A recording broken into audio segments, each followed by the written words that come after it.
আবারও চলে এসেছি নেক্সট পার্ট নিয়ে। তো এই পার্টে কিন্তু রয়েছে মহাভারতের কিছুটা অংশ, রয়েছে মহাভারতের সেই যে ভরা রাজসভা, যে রাজসভায় কিন্তু দ্রৌপদীর বস্ত্রহরণ হয়েছিল, যে রাজসভায় কিন্তু পঞ্চপাণ্ডব পাশা খেলা খেলেছিল, সেই রাজসভা কিন্তু এখানে তুলে ধরেছে। আচ্ছা তোমরা বলো তো, কোন জিনিসটা না থাকলে মহাভারতই হতো না, মহাভারত তৈরিই হতো না, মহাভারত সূচনাই হতো না? আমি তো বলবো এই পাশা খেলাটা যদি না থাকতো মহাভারত তৈরিই হতো না, সূচনাই হতো না, ভরা রাজসভায় দ্রৌপদীর বস্ত্রহরণ হতো না। তারা এই পাশা খেলা খেলেছিল বলেই কিন্তু তাদের সর্বস্ব হারাতে হয়েছিল, দ্রৌপদীর বস্ত্রহরণ হয়েছিল।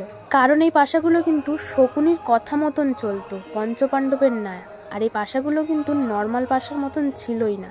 ওই জন্য কিন্তু বলবো এই পাশার জন্যই কিন্তু মহাভারত রচিত হয়েছে, মহাভারতের এত বড় কাহিনী তৈরি হয়েছে।